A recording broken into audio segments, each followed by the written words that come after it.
السلام علیکم ناظرین، آج ہم تاریخ اسلام کی ایک ایسی رات کا ذکر کرنے جا رہے ہیں جسے سن کر دل کانپ اٹھتا ہے، آنکھیں اشکبار ہو جاتی ہیں اور روح پر ایک عجیب کیفیت طاری ہو جاتی ہے۔ یہ رات تھی 9 محرم کی رات، جسے تاریخ میں شب عاشور کے نام سے یاد کیا جاتا ہے۔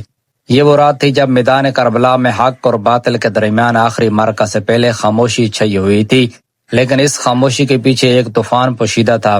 ناظرین، سن 61 ہجری کا محرم تاریخ اسلام کا سب سے دردناک باب ہے۔ امام حسین اپنے اہل بیت اور جانثار ساتھیوں کے ساتھ کربلا میں موجود تھے۔ دوسری طرف یزیدی لشکر ہزاروں کی تعداد میں موجود تھا۔ 7 محرم سے پانی بند کیا جا چکا تھا، خیموں میں بچے پیاس سے نڈال تھے، خواتین پریشان تھیں، لیکن اس کے باوجود ایمان اور صبر کی ایسی مثال قائم ہو رہی تھی جس کی نظیر پوری انسانی تاریخ میں نہیں ملتی۔ 9 محرم کا سورج غروب ہونے لگا، آسمان سرخی مائل ہو گیا، کربلا کی گرم ریت پر شام اتر رہی تھی۔ یزیدی لشکر نے فیصلہ کر لیا تھا کہ اگلی صبح امام حسین اور ان کے ساتھیوں پر حملہ کیا جائے گا۔ لشکر کی صفیں تیار تھیں اور ہر طرف جنگ کی تیاریاں ہو رہی تھیں۔ اسی دوران عمر بن سعد نے اپنے لشکر کو حملے کا حکم دیا۔ ہزاروں سپاہی خیموں کی طرف بڑھنے لگے۔ جب امام حسین نے یہ منظر دیکھا تو اپنے بھائی حضرت عباس علمدار کو بھیجا کہ جا کر معلوم کریں کہ دشمن کیا چاہتا ہے۔ حضرت عباس دشمن کے لشکر میں گئے اور واپس آ کر عرض کیا کہ دشمن کل جنگ کرنا چاہتا ہے۔ اس موقع پر امام حسین نے ایک تاریخی درخواست کی۔ آپ نے فرمایا کہ اگر ممکن ہو تو ایک رات کی مہلت لے لو، کیونکہ میں اس رات اپنے رب کی عبادت کرنا چاہتا ہوں۔ میں نماز، تلاوت قرآن، دعا اور استغفار کو پسند کرتا ہوں۔ چنانچہ دشمن نے ایک رات کی مہلت دے دی۔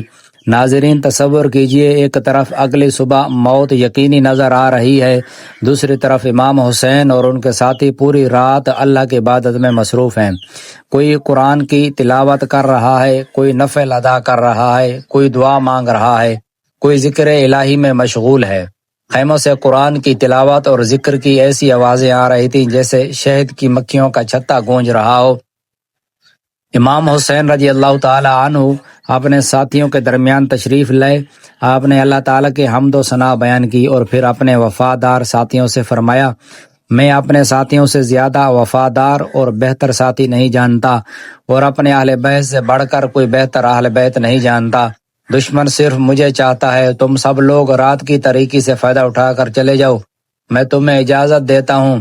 یہ الفاظ سن کر خیمے میں خاموشی چھا گئی، لیکن پھر وہ منظر سامنے آیا جس نے وفاداری کی نئی تاریخ رقم کر دی۔ سب سے پہلے حضرت عباس رضی اللہ تعالیٰ عنہ کھڑے ہوئے اور عرض کیا، یا حسین، کیا ہم آپ کو چھوڑ کر چلے جائیں؟ اللہ کی قسم، ایسا کبھی نہیں ہو سکتا، ہم آپ پر اپنی جانیں قربان کر دیں گے۔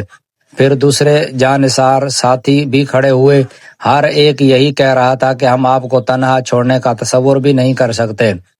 حضرت مسلم بن اوسجا رضی اللہ تعالی عنہ نے عرض کیا، اگر مجھے 70 مرتبہ قتل کر کے زندہ کیا جائے اور پھر قتل کیا جائے تو بھی میں آپ کا ساتھ نہیں چھوڑوں گا۔ حضرت زہیر بن کین رضی اللہ تعالی عنہ نے عرض کیا، میں چاہتا ہوں کہ 1000 مرتبہ قتل کیا جاؤں لیکن آپ پر کوئی آنچ نہ آئے۔ ناظرین، یہ وہ لوگ تھے جنہوں نے دنیاوی فائدے نہیں دیکھے بلکہ حق کا ساتھ دینے کو ترجیح دی۔ ادھر خیموں میں خواتین اور بچے بھی موجود تھے۔ حضرت زینب رضی اللہ تعالی عنہ اپنے بھائی امام حسین رضی اللہ تعالی عنہ کے غم میں پریشان تھیں۔ وہ جانتی تھیں کہ صبح کیا ہونے والا ہے، لیکن ان کے دل میں صبر اور رضا کا ایسا جذبہ تھا جو صرف اللہ کے خاص بندوں کو نصیب ہوتا ہے۔ اسی رات امام حسین اپنے خیمے سے نکلے اور میدان کربلا کا جائزہ لیا۔ آپ دیکھ رہے تھے کہ کل یہی میدان شہداء کے خون سے رنگین ہونے والا ہے۔ روایت میں آتا ہے کہ امام حسین نے اپنے ساتھیوں کو ان کی شہادت کی بشارت بھی دی۔ ہر ایک جانتا تھا کہ کل اس دنیا سے رخصت ہونا ہے، لیکن کسی کے چہرے پر خوف نہ تھا بلکہ وہ خوش تھے کہ انہیں حق کی راہ میں جان قربان کرنے کا موقع مل رہا ہے۔ رات گہری ہوتی گئی۔ کربلا کی فضا میں عجیب سکون تھا۔ آسمان پر ستارے چمک رہے تھے، لیکن زمین پر موجود یہ مختصر سا قافلہ اگلے دن تاریخ کا رخ بدلنے والا تھا۔ خیموں کے اندر بچے پیاس کی شدت سے کرا رہے تھے، پانی کئی دنوں سے بند تھا۔ ننھی سکینہ رضی اللہ تعالیٰ عنہ کبھی اپنے چچا حضرت عباس رضی اللہ تعالیٰ عنہ کی طرف دیکھتی اور کبھی آسمان کی طرف۔ معصوم بچے پانی مانگتے تھے لیکن پانی کہیں موجود نہ تھا۔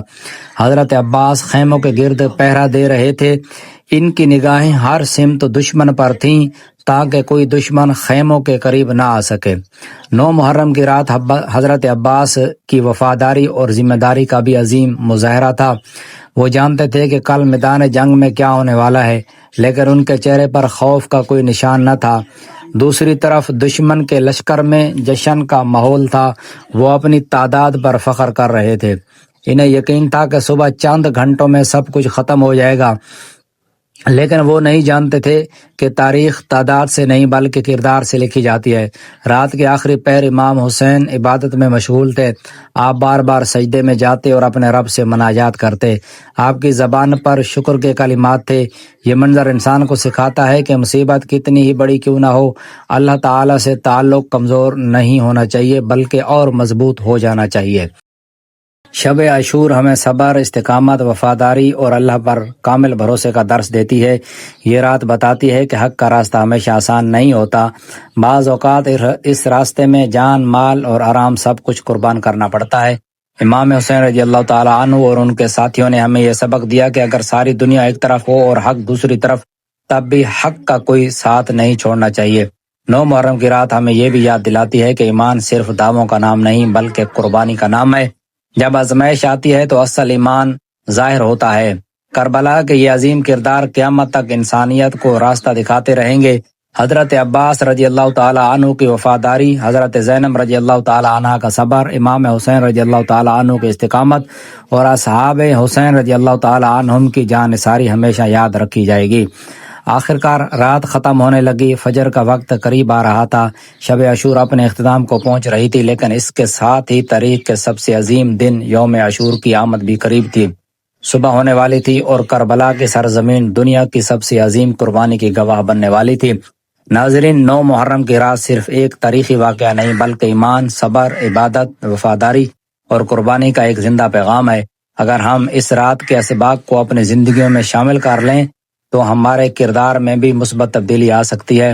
اللہ تعالی ہمیں حق کو پہچاننے، حق پر قائم رہنے اور باطل سے بچنے کی توفیق عطا فرمائے، آمین۔ ناظرین، ویڈیو اچھی لگی تو لائک کریں، شیئر کریں اور چینل کو سبسکرائب کریں۔ کمنٹس باکس میں اللہ تعالیٰ کے 99 ناموں میں سے ایک نام ضرور ٹائپ کریں۔ اگلی ویڈیو تک کے لیے اجازت دیجیے، اللہ حافظ۔